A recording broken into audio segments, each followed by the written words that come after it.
You walk through New York City, you see people, a lot of people. People driving, people walking, and each and every one of these people have a story. Today is story. Hello everybody, and welcome to another edition of Story Time. Today we're gonna talk about a story that happened not too long ago, that happened a year ago. The story of when I lived on a Mongolian reindeer farm.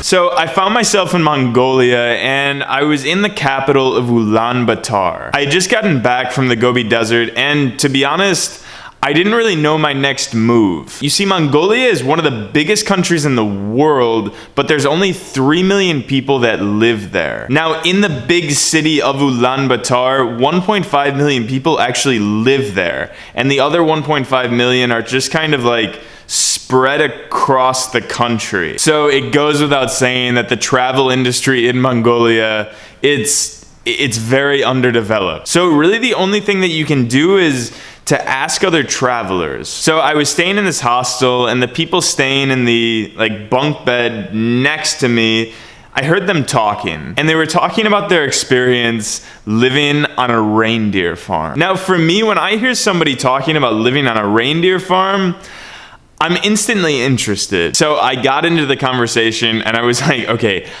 how did you guys end up living on this reindeer farm? They said, oh, we kind of just we stumbled upon it. We met this woman in a market who was supposedly a tour guide, but this was her first tour, and she brought us to these people called the Sadin people. So it goes without saying that I contacted this tour guide and I asked her to take me to live on a reindeer farm. Now, this is the funny thing. When you usually call a tour guide, they pitch you all these other options. They pitch you at how great the experience is, how you need to do this right now. I kid you not. She said, well, I don't know, it takes 16 hours to get to the horseman's house, and then after you have to take horses for 9 hours through the forest to get to the reindeer farm. So I'm not sure if that's something that you would want to do. And I was just on the phone what? She said, yeah, the car, it takes a very long time because there's no roads to the horseman's house. We are literally in the middle of the river. This is insane!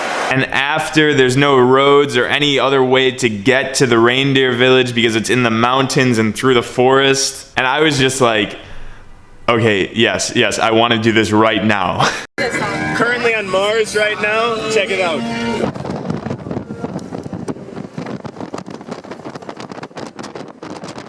We arrived at the horseman's house. We slept in the hut of the horseman.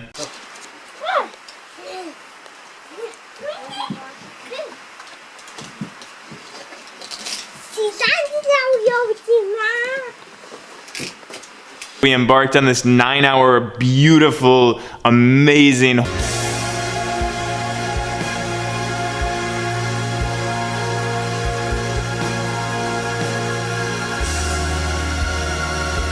although the views were absolutely breathtaking, and that was honestly one of the most special experiences of my life, those 9 hours were some of the most painful 9 hours of my life. Literally, when I got off the horse, I was like, oh my God.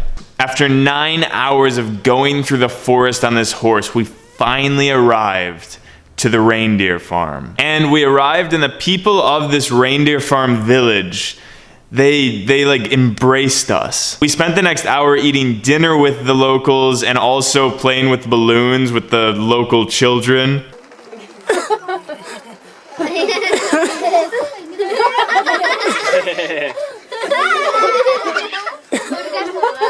Now, the sleeping situation at the Reindeer Village was all teepees. Now, I want to add that this is an actual way of sleeping. These are their homes. And honestly, around the reindeer farm, that nature was some of the most beautiful nature I have ever seen.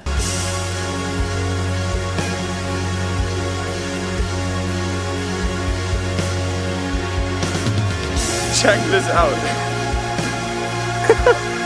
Oh my god. So anyway, guys, I hope you enjoyed that very interesting and, for me, special story to my life. And I'll see you guys next time.